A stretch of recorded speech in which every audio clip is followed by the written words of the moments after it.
네, 안녕하세요. 염성회사입니다. 자, 오늘 2025년 9월 22일 시장 함께 읽기 시작을 해보도록 하겠습니다.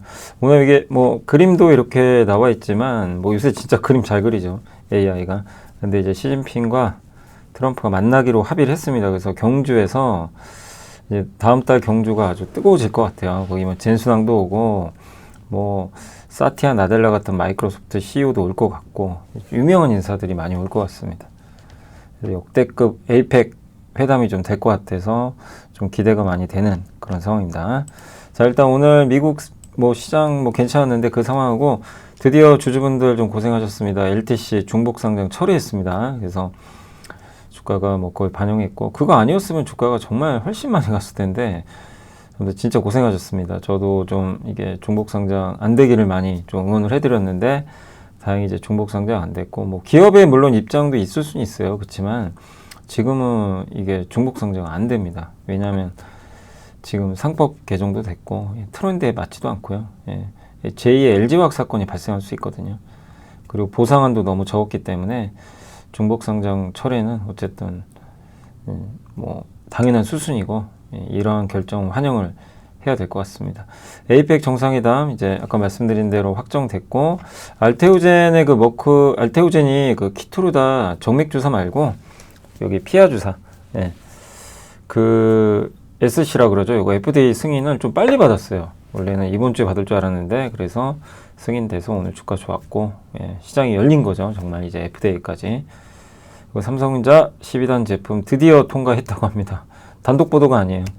시티그룹의 이세철 전무님이 우리나라에서 보면요, 그 메리츠의 김선우 연구원님하고 시티의 이세철 전무님이 정말 이게 삼성전자 잘 보시는 이 업황 반도체 업황은 뭐 잘 보시는 것 같은데 이것도 인터뷰가 있어서 한번 그 요약한 거 좀 말씀드리고 그 다음에 네이버 카카오를 다시 사야 되는 이유 수급 공백 가능성보다 모멘텀 이제 추석 연휴가 좀 있어서 그 부분하고 시황하고 연준이 독립성을 잇는데 왜 증시가 뜨거운가 그 내용인데 결국 달러 약세를 가중시킬 것 같고요. 코스피 새로운 기준은 3,685 저희 당사 자료고 부동산 신탁 이제 한국토지 신탁 얘기인데 유언 대용 신탁을 출시한다고 합니다.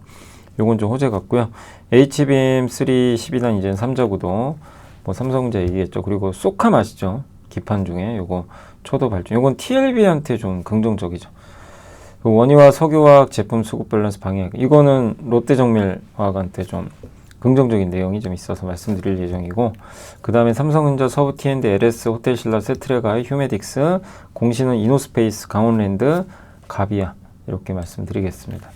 자 일단 경주에서 만나기로 했고요. 합의를 했습니다. 그래서 이제 드디어 두 사람이 우리도 많이 기대를 했죠. 아 이제 한국에서 두 사람 만나면 좋겠다 이랬는데 진짜 드디어 이제 만나기로 했고 다만 요새 많은 분들이 왜 환율 왜 오르냐 지금 3,500억 달러 우리가 투자를 해야 되는데 문제는 그 투자하면 외환보유고가 바닥나요. 우리나라 외환보유고가 4,100억 달러니까 그 우려가 좀 반영돼요. 원래 달러는 지금 최근에 강하지 않거든요. 그러니까 한국만의 지금 약간 특수한 문제인데 이런 우려는 오래가는 이슈는 아니에요.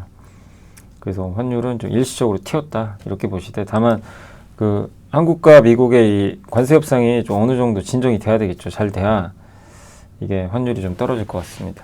그러니까 일단은 환율은 좀 약간 불안정하게 움직이고 있고 몇 가지 말씀드리면 일단 미국 증시 나스닥 중심으로 신고가 마이크론이 급락했는데 삼성전자가 이거 엔비디아 통과했잖아요. 그래서 마이크론한테 악재죠. 그리고 미국은 원전주가 부러워요. 우리나라는 지금 원전이 아쉽지만 막혀버렸죠. 대통령 발언 때문에. 근데 미국은 난리가 났어요. 그냥 원전주도. 우리도 저렇게 될 수 있는 건데 그게 좀 아쉽고 그 다음에 3분기 실적 가이던스 제공 기업 중에 22% 이상이 애널리스트 예상치를 상회할 거로 하는데 1년 만에 최고치라고 합니다. 그래서 미국은 금리 인하하고 연준은 드디어 금리 인하했고 몇 차례 더 인하한데 이게 핵심이죠. UBS의 자산관리 책임자도 경기 침체가 아닌 상황에서 연준 금리 인하 사이클은 역사적으로 증시 상승에 도움이 됐다. 이렇게 얘기를 했고 또 소형주 중심의 러셀 2000은 최근 급등세를 보였지만 오늘은 하락했지만 그래도 주간으로는 더 좋은 성과를 냈고 그 다음에 기업별로는 애플이 3% 요새 아이폰이 잘 나가요. 생각보다 잘 팔려요. 디자인 호불호는 있는데 일단 인기가 많습니다. 그래서 그걸 반영해서 그래서 오늘 애플주들 막 급등했잖아요. 오늘 덕산 네오룩스 막 급등하고, 그죠? 마이크론은 빠졌고, 원전에 대한 전 세계적인 투자 증가에 우라늄 추종 ETF, UNCH가 급등했고, 10년 전 최고치를 넘었고요. 트럼프 대통령은 시진핑과 이제 합의를 했습니다. 만나기로. 그리고 이제 미국 기업들의 실적 관련해서 모멘텀이 이게 오른다는 거는 추정치가 상향되는 거죠. 낙관적인 전망. 그래서 요게 이제 예상치를 상회할 거라는 전망이 늘어나면서 좋은 분위기고, 그러니까 최근 주가 상승과 맞물려서 미국도 좀 분위기는 좋다. 사람들은 관세에 대해 늑대가 나타났다고 외치고 있지만 아직 늑대는 나타나지 않았다. 근데 관세로 대한 이제 위협이죠. 이게 실적이 좀 악재로 작용하는 건데 아직은 늑대가 나타나진 않았다. 이런 내용입니다. 뭐 언젠가 나타날 수도 있지만 지금은 아닌 것 같고요. 트럼프의 관세를 견딜 수 있는 기업의 능력에 대한 신뢰가 높아지고 있대요. 지금 관세 충격은 생각보다 크지 않다. 오라클도 좋았고 3M도 관세 관련 비용을 완화하기 위한, 그러니까 기업들이 여기 적응하기 시작하는 거죠. 그래서 금리 인하로 주가 상승은 첫 해보다 두 번째에 또 높았던 경향이 있기 때문에 내년에도 좋을 수 있다는 얘기 같은데, 와, 올해도 오르고 작년에도 오르고 계속 올라요, 미국은. 근데 걱정은 돼요. 영원히 오를 수는 진짜 없거든요. 언젠간 한번 또 조정은 나오는데, 어쨌든 지금은 그게 내려갈 만한, 그러니까 많이 오른 거 말고는 크게 빠질 만한 이유는 없습니다. 지금 당장은. 계속 좋은 호재들이 나오니까. 낮은 금리는 역사적으로 소비자 지출, 자본 투자, M&A 및 환매를 증가시켜 수익을 의미 있게 증가시켰다. 이런 좀 내용들이 있습니다. 애플 급등했고 초기 수요가 좋고요. 테슬라도 베어드가 목표 주가를 올렸고, 사실 테슬라는 AI 기업으로 봐야 됩니다. 물리 AI. 정말 그래서 로봇하고 로봇택시, 이게 뭐죠? AI를 심어서 물리적으로 구현한 거잖아요. 그 테슬라는 AI 시대의 그냥 끝판왕이에요. 무슨 끝판왕이냐? 그냥 모든 걸 다 씹어 먹는다가 아니라 마지막, 그 끝판, 마지막이란 얘기죠. 그러니까 엔비디아가 컴퓨팅을 제공하고 팔란티어 같은 기업들이 뭐를 하죠? 그 자동화 시키죠. 소프트웨어 만들어서. 그리고 그런 걸 기반으로 AI가 최종적으로 구현이 되면 그걸 이제 물리적으로 시연을 해야 될 거 아니에요. 그걸 해주는 업체가 이제 마지막에 테슬라죠.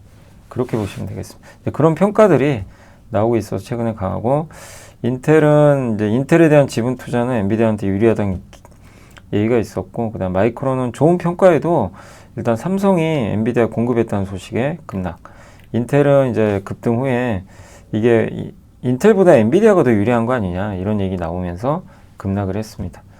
뉴스케일 파워 급등, 미국과 영국의 원전 협정. 그러니까 이렇게 미국의 원전주들 난리가 났어요. 두산 에너빌리티도 지금 오늘 오르긴 올랐지만 저거밖에 못 올랐죠. 생각보다 많이 못 올랐잖아요. 뉴스케일 파워, 오클로 이렇게 많이 급등하고 있다라고 보시면 되겠습니다. 자, 그리고 이제 주요 이슈 좀 설명을 해드릴게요. 자, LTC는 만세고, 네, 다행이고, 에이펙 정상회담. 이게 에이펙 정상회담 오면 수혜는 반도체죠. 왜냐하면 이재명 대통령이 엔비디아 GPU 아마 5만 점 구매할 가능성이 높아요. 그때 아마 계약서 쓰지 않을까 하는 생각도 드는데, 어찌됐건, 예, 정부가 구매하는, 예, 상황이고, 반도체 소부장에 긍정적일 것 같고요. 또 우리나라의 지정학적 위상이 강화되고, AI 또 얘기가 나오겠죠. 소프트웨어. 그래서 네이버, 카카오. 그 다음 뭐 K 관광주는 뭐 말씀드려서 뭐 하겠습니까? 계속. 예. 요런 이제 관련 기업들 이제 또 한번 공부해 보시고, 삼성전자 드디어 늑대가 나타났어요. 양치기 소년이었잖아요. 늑대가 나타난다고 했는데 안 나타났는데 이번엔 나타났습니다. 그래서 이 진짜 나타났는데 사람들은 에이 뭘 믿어? 이제 이러고 있는 거죠. 자, 하이닉스 마이크론에 이어 세 번째 19개월 만에 성과고, 엔비디아 점유율은 하이닉스가 70%인데 삼성이 조금 들어갈 거고, 다음 버전, 그러니까 물량은 얼마 안 돼요. 근데 그게 중요한 게 아니고 들어간 게 중요한 거죠. 이제 신뢰가 올라갔잖아요. 테슬라, 애플 수주까지 따냈고, 그래서 PBR이 지난 금요일 기준으로 1.37배인데 이제 오늘 기준으로 1.42배까지 올라온 건 맞아요. 그래서 이제 평균이에요. 무슨 얘기냐면 이제 삼성전자는 PBR 기준은 딱 평균까지 왔습니다. 역사적 중간이에요. 그냥 얼마나 밑에 있었다는 얘기예요. 이제부터 올라가는 건 평균 이상이니까 이제는 밸류를 높게 받는 거죠. 2.06배 적용하면 12만 원이고 하이닉스가 2.8배예요. 그러니까 하이닉스가 얼마나 지금 높은 밸류 받는지 아시겠죠. 삼성이 얼마나 할인받고 있는지. 근데 그럴 수밖에 없었죠. 근데 이걸 좀 갭을 바꿀 것 같고, 시티그룹의 이세철 전무는 이제 올해 뭐 조방원, 금반지 등으로 부르며 그 중심에 반도체가 있다. 이렇게 얘기를 했는데 그 삼성전자 목표가를 11만 원, 하이닉스 43만 원으로 상향했고 특히 삼성전자 굉장히 긍정적으로 보시는 분이죠. 9월 초부터 메모리 시장의 수요가 급증하고 있기 때문에 목표가 올렸다. 내년에는 공급 부족이 예상된다. 메모리 시장의 구조 변화, HBM 투자 집중. 기존에는 HBM 이슈가 시장을 주도했는데 최근에 범용 디램이 시장 이슈로 좀 변하고, 그러니까 HBM에서 일반 디램으로 넘어가고 있어요. 지금 삼성한테 유리하죠. 메모리 업체들이 HBM만 하다 보니까 범용 반도체 생산을 안 합니다. 그럼 가격은 오르죠. 그리고 HBM4는 마이크론이 들어가기 어려운 거 말씀드렸죠. 속도 문제 때문에 HBM4는 초기에 못 들어가요. 마이크론이. 엔비디아는 10GB 이상을 요구했어요. 마이크론은 9GB. 그래서 지금 삼성과 하이닉스 같은 경우는 10GB 이상입니다. 그래서 삼성한테 유리해졌고, 엔비디아가 HBM 베이스 다이를 자체 설계하겠다고 했는데 어쨌든 뭐 자체 설계할 수도 있고 기존에 이제 일반형, 맞춤형, 대형 고개 이렇게 세 가지인데 엔비디아 그렇게 한다고 해서 그럼 뭐 이게 마진이 줄어드는 거 아니냐 뭐 그럴 수도 있겠지만 저거를 뭐 직접 해서 하는 부분도 있겠지만 고객 맞춤형, 기존의 범용 이런 부분도 분명히 시장이 크기 때문에 영향은 뭐 좀 제한적일 수 있다 이렇게 보고 있고요. AI 서버용 이제 낸드, 예. 요새 낸드가 뜨겁죠. ESSD라 그러죠. 예. 그 데이터 센터에 들어가는 거죠. AI 인프라 투자 확대가 원인인데 어쨌든 과거에 콜드 데이터, 그러니까 이미지나 비디오는 하드디스크에다 저장을 했거든요. 이거 저장하고 학습하고 그 다음 추론을 하죠. 답을 내놓는 건데 요새 AI가 트레이닝을 확산하다 보니까 예를 들면 이런 거죠. 어떤 이제 이거 만들어 달라 그러잖아요. 그림 하나 그려줘. 저도 아까 늑대 보셨죠. 구글의 제미나이가 그려준 건데 그런 그림을 이제는 편집도 해줘요. 이렇게 바꿔줘. 이 그림 이렇게 여기 해줘. 그러면 이걸 어딘가에 저장해야 되잖아요. 그때 이제 하드디스크 그리고 그게 부족하니까 SSD로 넘어갑니다. SSD는 속도는 빠른데 좀 비싸죠. 어쨌든 이것도 필요하고 하드디스크는 공급 부족하거든요. 그래서 낸드 수요도 덩달아 급증하는 거죠. 그래서 요거는 하이닉스한테 유리해요. 하이닉스가 이쪽 하드디스크 드라이브를 대체하는 낸드 쪽에서는 가장 강자입니다. 그래서 내년에 낸드 값 오를 것 같고 브로드컴이 또 맞춤형 칩이 늘어나는데 이것도 굉장히 중요한 게 엔비디아가 독주하다가 점유율 준 거 보시죠. 이제 5대5가 돼요. 27년에. 그럼 엔비디아에만 의존할 필요가 없다는 거예요. 이건 삼성한테 유리하죠. 그래서 엔비디아한테만 무조건 의존할 필요가 없이 다변화되죠. 엔비디아 그래 못 들어갔어? 그럼 마이크론 입장에서 그래 뭐 브로드컴 넣지. 그래서 마이크론 주가가 이게 이런 부분에도 안 빠지는 이유가 엔비디아에 못 들어가잖아요. HBM4에. 그럼에도 주가 견조한 건 저 브로드컴이나 구글이나 이런 기업들이 이제 들어와요. 거기에 공급하면 되거든요.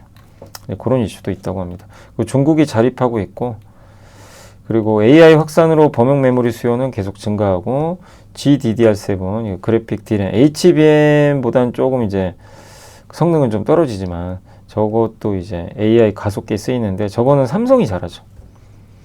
그래서 범용 메모리 시대가 열렸고 여기는 하이닉스보다 삼성한테 좀 유리한 시장 중에 하나죠. 그래서 삼성이 괜히 오르는 건 아니다. 목표 주가도 올렸고 이런 내용들이 있다는 거 염두에 두시면 좋을 것 같습니다. 자, 그래서 이제 한번 여기 이슈까지는 설명드렸고 그리고 이제 보고서 오늘 있었던 거 한번 말씀을 드리도록 하겠습니다. 자, 네카오 이제 네이버 카카오 다 사야 하는 세 가지 이유를 이제 이렇게 적어주셨는데 글로벌 빅테크 공세는 국내 인터넷 산업이 성장해온 지난 25년간 지속됐고 그럼에도 네이버 카카오는 성공적으로 방어했죠. 이게 되게 중요해요. 그렇게 빅테크들이 공세를 해도 네이버 카카오는 흔들리질 않아요. 검색 네이버, 메신저 카카오, 그죠? 이 자체는 인정해줘야죠. 근데 그런 정도도 인정을 안 해주니까 시장이 좀 답답하고 정부의 소버린 AI 정책에 기반해서 우리나라 기업들 키워야죠, 이제는.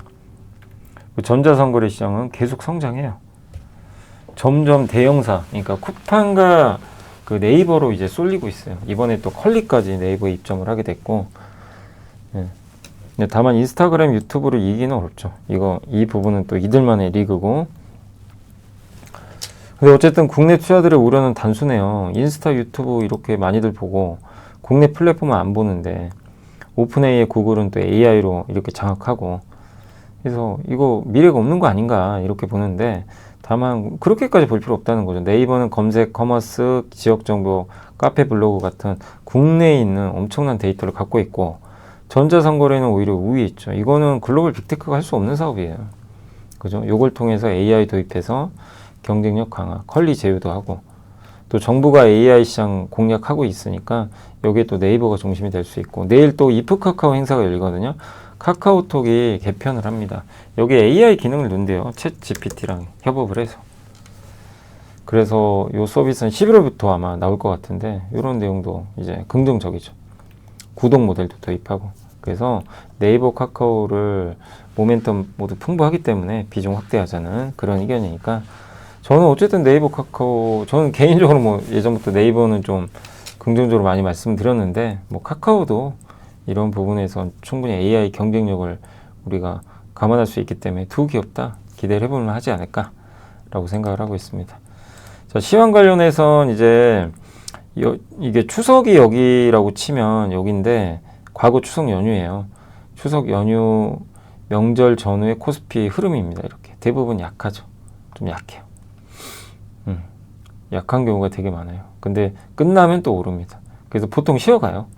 네, 그래서 과거에 그랬다고 무조건 그런 건 아닌데, 근데 추석 연휴 직후에 급락한 적도 많아요. 리먼 사태 터졌고, 그리스 재정위기, 23년에는 미국 예산안 불확실성, 이런 게 있어서 좀 급락한 적도 있고, 평균 수익률은 그렇게 썩 좋지는 않습니다.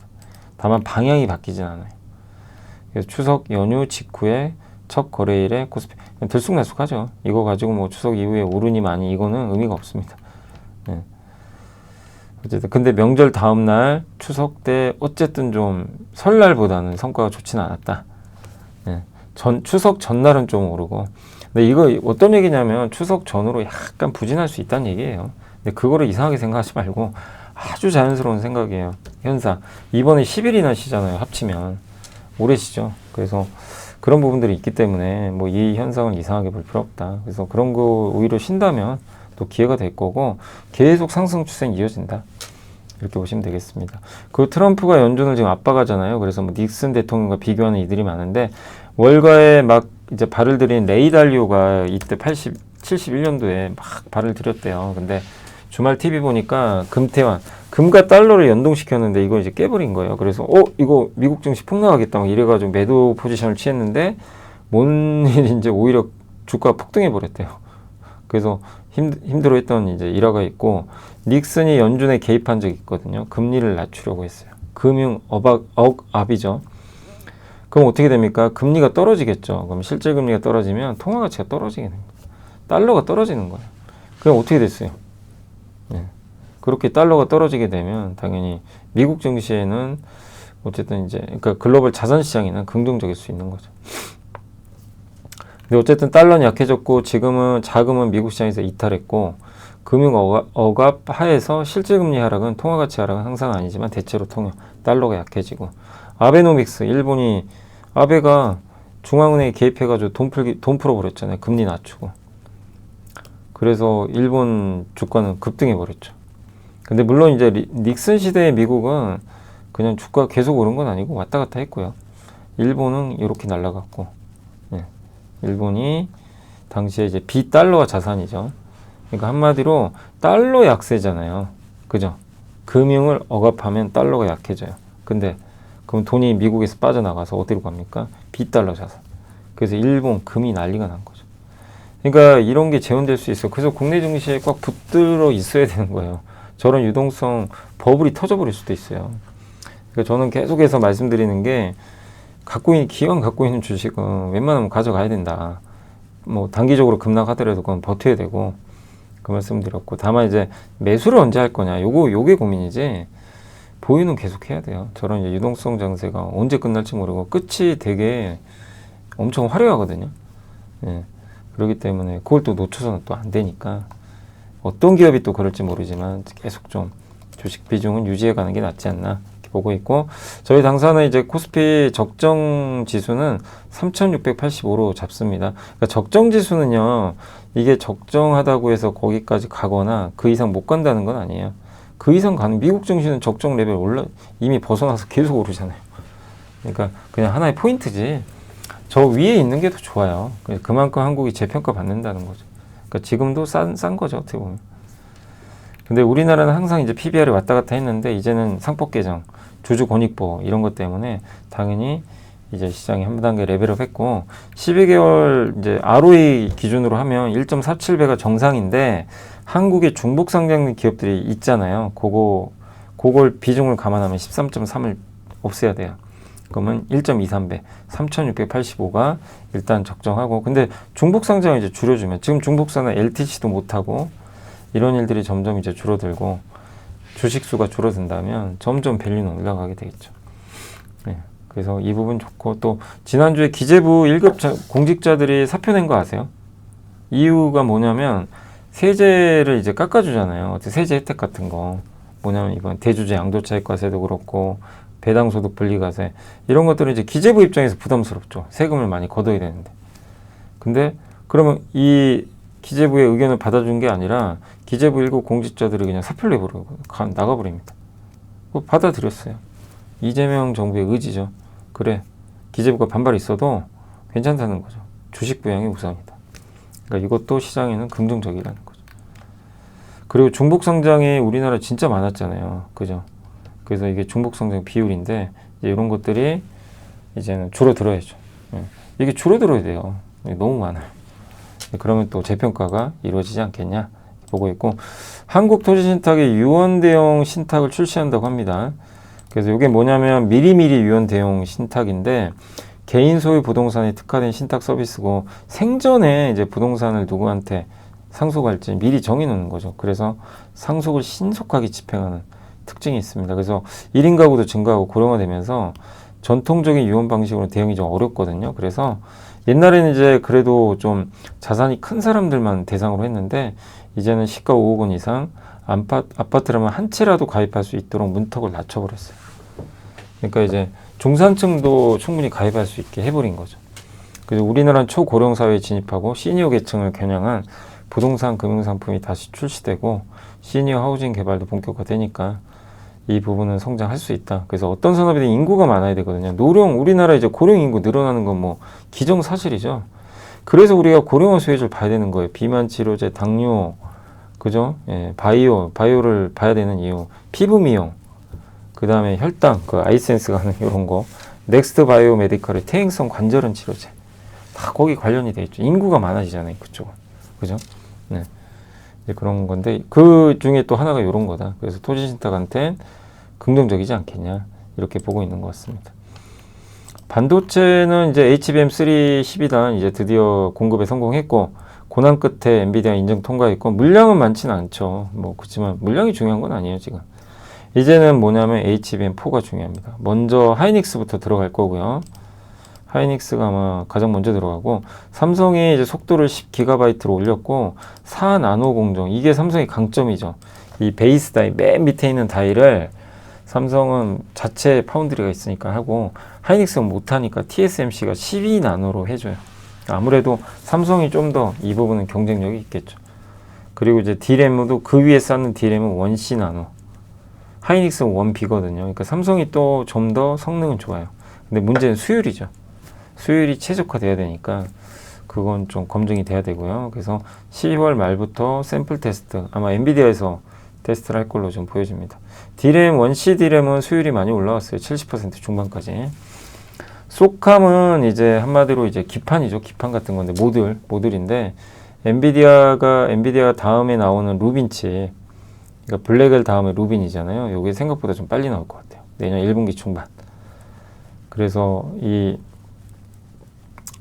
소캄을 아마 여기에 채택을 할 것 같고 소캄 물량 발주 시작하는데 여기가 원래는 마이크론이 독점했어요. 기존에. 근데 소캄은 이제 저전력 고성 모듈화 추세 속에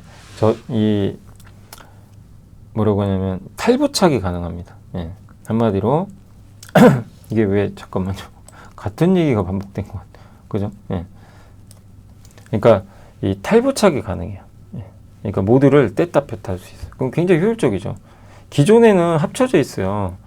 그러니까 뭘 이제 교체를 하고 싶으면 엔비디아 그 비싼 칩도 다 그 엔비디아 중앙에 들어간 GPU 얼마나 비쌉니까? 근데 얘는 저것만 떼내면 돼요. 탈부착. 굉장히 효율적이죠. 그래서 속함을 도입을 하는 거고, 요거를 원래 이제 마이크론이 독점하려다가 이번에 아마 3, 4위 모두 다 주는 쪽으로 결정이 된 것 같아요. 마이크로 독점에 가까운 발주였지만 엔비디아는 내년 물량을 국내 공급사 위주로 재구성. 그래서 하이닉스가 제일 많고 그 다음 삼성전자. 그 제일 적은 게 마이크론이 제일 적을 것 같아요.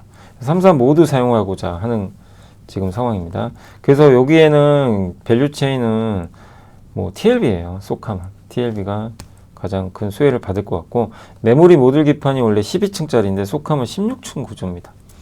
만들기 되게 어려워요. 그리고 DDR5 기판 모듈 만들 때 6400에서 7200GBs의 요 속도인데 이게 가장 비싸거든요. 근데 BVH 지난 시간에 한번 설명드렸죠.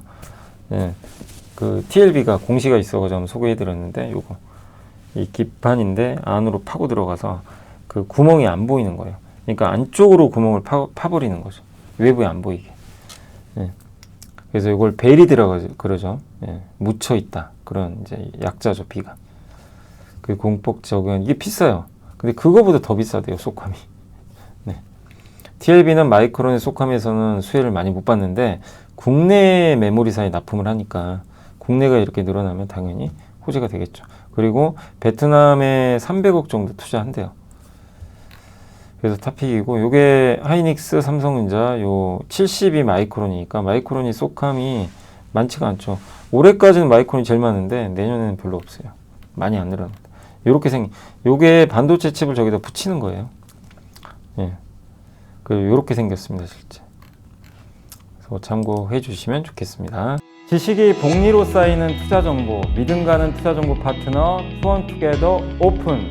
투원투게더란 LS증권에서 제공하는 서비스로 투자자들에게 다양한 정보를 빠르고 정확하게 전달하고 모든 투자자의 성공 투자를 함께 하기 위한 투자 정보 컨텐츠 서비스입니다. 투원투게더는 투원 HTS, 투원 MTS, 사용하는 매체 어디에서나 접속이 가능합니다. 투원투게더 어떤 컨텐츠를 제공할까요? 해외 이슈는 미국 시장 마감 시황, 해외 수급, 해외 증시 일정, 해외 뉴스 등 주식시장 흐름 파악을 위한 해외 시황과 이슈들을 알려드립니다. 시장 읽기는 주요 뉴스 요약, 뉴스 해설, 뉴스 연계 종목 등 주요 뉴스에 대한 빠른 요약과 관련 이슈에 대한 정보를 알려드립니다. 종목 톡톡은 수급 특징주에 대한 분석과 투자 아이디어, 실적 속보 등 종목에 대한 다양한 정보를 알려드립니다. 보고서장은 리서치센터에서 발행하는 보고서, 모닝미팅, 공시, 그리고 증권사별 종목에 대한 요약 정보를 알려드립니다. 주식 배우기는 함께 배우기, 투자 상식 등 투자자들이 알아야 할 전문 지식과 투자 칼럼 및 자료에 대한 정보를 알려드립니다. 투원투게더와 함께 성공 투자를 만들어 보세요. 화학 쪽은 이제 지난주에 제품 이제 현물가가 이제 좀 좋았어요. 그러니까 제품가에서 원재료 비용 뺀 게 스프레드죠. 마진인데 전반적으로 개선됐습니다. 에틸렌이 19점. 이거 다 올라갔어요. 그죠? 전반적으로. 이게 이런 거 생각하면 이제 석유화학도 좀 움직여 줘야 될 텐데 언제 올라갈까요? 자, 아무튼 ECH 롯데정밀화학이 만드는 이제 에폭시 수지의 원재료고요. 그 다음에 ECH를 만들려면 프로필렌으로 만들어요. 그러니까 제품에서 원재료 뺀 거. 여기 그러면 얼마나 올랐냐? 41.9%가 급등했어요. 그럼 롯데정밀화학은 당연히 좋죠. 저게 마진이 올라가는 거니까. 일시적이 아니다. 유가 하락은 또, 그리고 유가 떨어지면 좋죠. 오히려 석유화학 기업들은 사우디 중심으로 오펙이 증산하고, 그 다음에 미국은 유가를 떨어뜨려야 돼요. 물가 부담 때문에. 그죠? 예. 그래서 유가는 장기적으로 떨어질 확률이 높고, 그 다음에 설비 폐쇄하죠. 한국, 중국, 일본, 유럽이. 그래서 유가가 더 크게 좀 하락하고 그러면서 마진은 더 벌어지고 롯데정밀화학한테는 긍정적이지 않나. 사실 우리나라 전반적인 석유화학한테도 유가 하락과 이런 구조조정은 수혜가 아닐까라고 생각을 하고 있습니다. 근데 여기서 이제 롯데정밀화학을 긍정적으로 적어주셨습니다. 자, 그리고 삼성전자 목표 주가를 이제는 11만 원까지 올렸습니다. 김영건 연구원님이 12.2% 정도 추정치를 내년도 55조 벌 걸로 예상을 하고 있고요. 디램 판가 오르고 HBM3 12단 납품. DDR5 가격이 최근에 최고점 넘은 거 아세요? 가격이, 반도체 가격이 정고점을 뚫을 수는 없어요. 한번 출시되고 쭉 빠지거든요. 그리고 좀 오르고 내리고 하다가 이제 수명을 다해요. 원래 그런 구조입니다, 반도체는. 그래서 직전에 최고점을 넘는 건 거의 불가능해요. 근데 DDR5가 넘었다고 하더라고요. 아니, 얼마나 공급이 부족하면 이러겠어요. 수요는 많은데. 그러니까 반도체 이 얘기는 진짜 계속 했던 얘기예요. 이번에 새로운 게 아니라, 여러분 기억하시죠? 이 얘기. 반도체 공급 늘기 어렵다. 그죠? 작년부터도 했던 얘기예요. 예. 근데 항상 그래요. 주가 오르고 막 이렇게 되면 피크아웃. 오늘 보니까 모건 스탠리도 겨울이 온다고는 포기 못하고 따뜻한 겨울이 온대요. 모건 스탠리 보고서 나왔어요. 하이닉스, 삼성 이제 목표 주가 다 올려버렸습니다. 모건 스탠리도 완전히 다 틀려버렸죠, 이번 사이클은. 당시에 그때 막 겨울이 온다고 했는데 그만큼 맞추기 어려운데, 과거 논리로 지금 해석하면 안 돼요. 반도체는 완전히 바뀌었어요. 그러니까 과거의 데이터만 가지고 해석하면 틀려버립니다. 지금 시대가 바뀌어버려 가지고 공급이 안 늘어서 그래요. 기본적으로 공급이 늘질 않아요. 근데 이 공급 안 는다고 주장하신 분이 그 김선우 연구원님이잖아요. 계속 주장하시더라고요. 어쨌든 김영곤 연구원님도 되게 지금 긍정적으로 보고 계시고, 다만 QLC, 요게 하드 디스크 드라이브의 대체제 SSD의 하나의 그 종류 중에 하나인데, 저 QLC가 용량이 제일 많아요. 근데 저거를 삼성은 그 상품 개발 전략 차원에서 실책, 저게 좀 늦었어요. 그래서 지금 선점 효과를 다 뺏겼고 거의 하이닉스 독주입니다. 원래 인텔 거고, 인텔이 하던 거예요. 하이닉스가 인수했죠. 그리고 이제 HBM3, 그 인텔을 지분을 엔비디아가 170조 원 가치로 4% 지분 투자하기로 결정했잖아요. 명분상은 CPU 파트너십 확보지만 결국 미국 내에 파운드리에 대한 간접적 투자 아니냐, 이렇게 보고 있는 것 같아요. 둘은 아니라고 했는데 굳이 엔비디아가 왜 저 인텔을 샀겠냐, 지분을. 파운드리가 좀 탐난 거 아니냐, 이렇게 보고 있는 것 같습니다. 근데 이게 170조 원의 가치로 했으니까 지금 삼성전자 파운드리 가치가 44조 원밖에 안 된대요. 너무 싸다. 이 내용이죠. 당연히 더 높은 가치 받아야 되고, 예. 어쨌든 테슬라 칩만 제대로 만들면 저 파운드리 가치가 얼마나 튀겠어요, 그죠? 그래서 긍정적으로 아직 갈 길이 멀다고 생각하고요. 서부 T&D 용산의 미래를 그리다. 뭐 호텔도 잘하지만 원래는 이 부동산 개발 업체로 성공했죠. 인천의 스퀘어원 복합 쇼핑몰, 그리고 호텔이 지금 잘 되고 있고, 용산 드래곤시티는 최대 실적 갱신 중이고, 카지노 GKL의 그 카지노도 개장이 됐고, 영업이익도 꾸준히 증가하고, 이제 중국인 단체 관광객 무비자, 용산 나진상가 개발 사업 이제 예정이고, 내년에 착공할 예정입니다. 이게 굉장히 핵심입니다. 용산 나진상가가 시가가 1억 원대고요. 예, 토지 취득가 평당, 예, 인근 오피스 가격 평당 3,500만 원만 적용해도 사업비가 7천억이나 돼요. 신정동에도 물류개발 이제 부지가 있는데, 이게 5,918억 원. 인천 스퀘어원 인근 부지에 또 있습니다. 복합개발의 시대다. 주택 중심의 일방적 공급 시대가 아니고 수요자에 맞는 복합개발의 시대로 가. 이게 일본이 이런 형태죠. 서부 T&D는 개발 후에 이걸 판매하거나 매각하는 게 아니라 운영을 병행한다고 합니다. 그래서 지속 가능한 성장, 리츠를 활용하는 거고, 주식수의 1.5%에 해당한 자사주를 소각하고 주당 배당금은 100원 줬습니다. 그러니까 주주환원이 많지는 않지만 점점 늘어나는 것도 좋죠. 투자금 회수기는 2030년을 예상하기 좀 멀었어요. 근데 그래도 일단 나진상가 개발이 완료되는 게 그쯤 되니까 그땐 또 한번 기업 가치가 레벨업 하겠죠. 그래서 나진상가 개발 매출만 24년 매출의 4배에 달할 것 같고, 현재 PBR 0.7배로 저평가돼 있다라고 보시면 되겠습니다.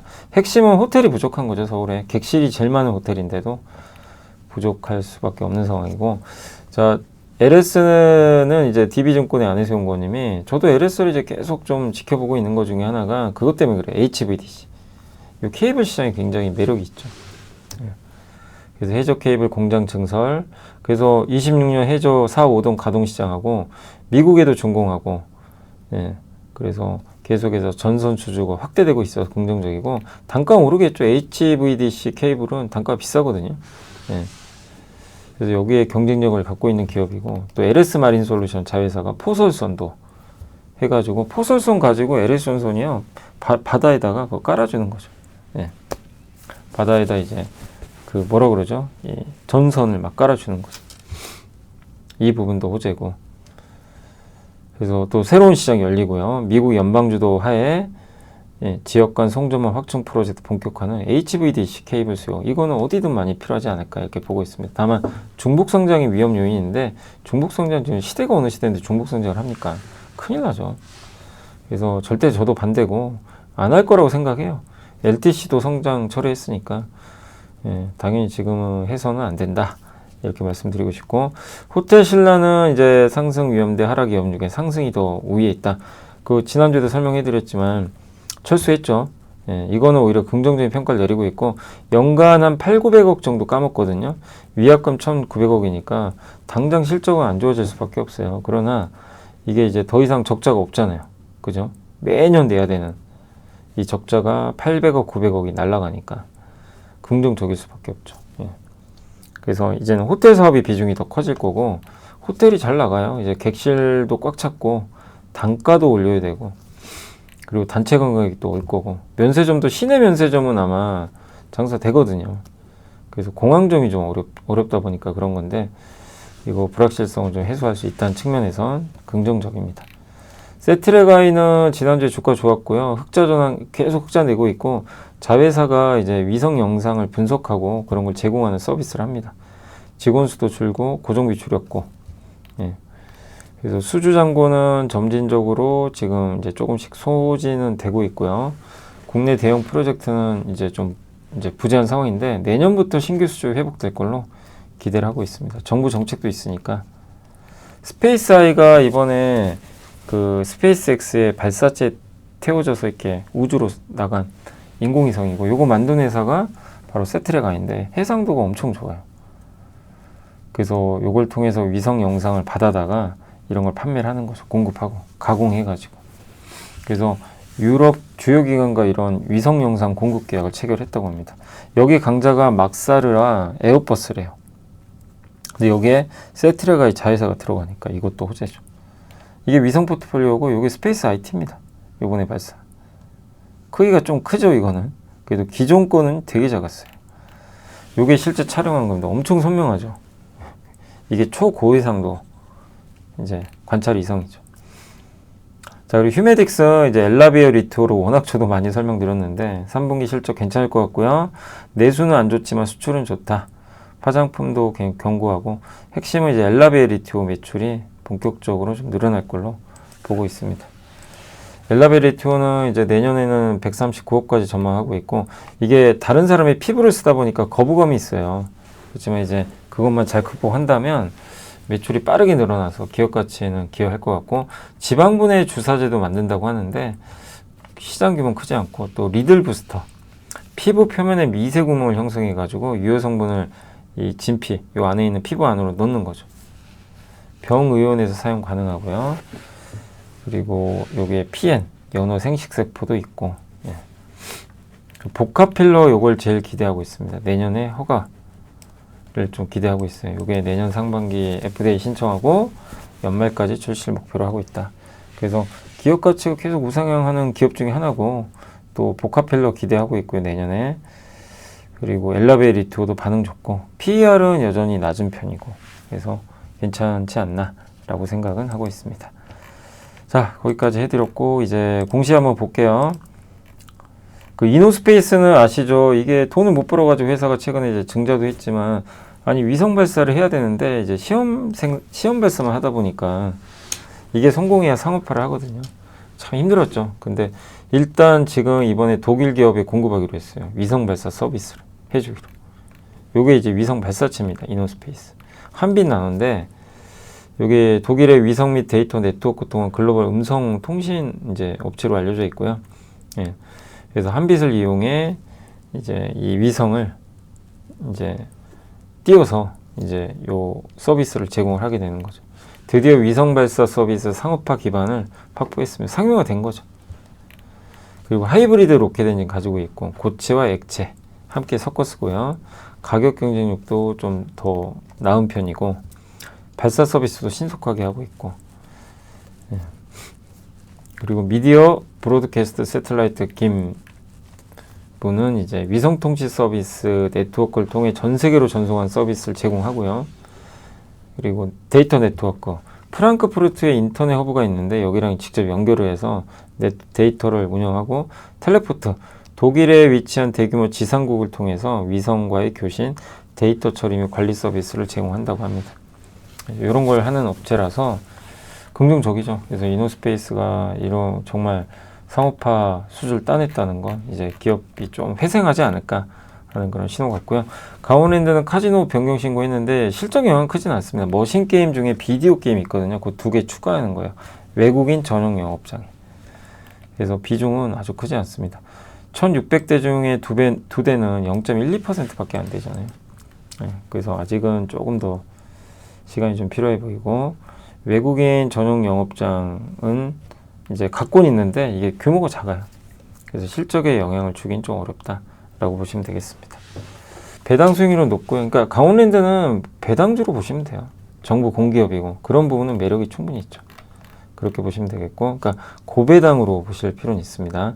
가비아는 여기 미리 스트레지 이머징 마켓 펀드가 또 샀습니다. 57,800주를 29,000원에 16억 정도 장내 매수했다는 거 참고하시면 되겠습니다. 정말 꾸준히 사는 것 같습니다.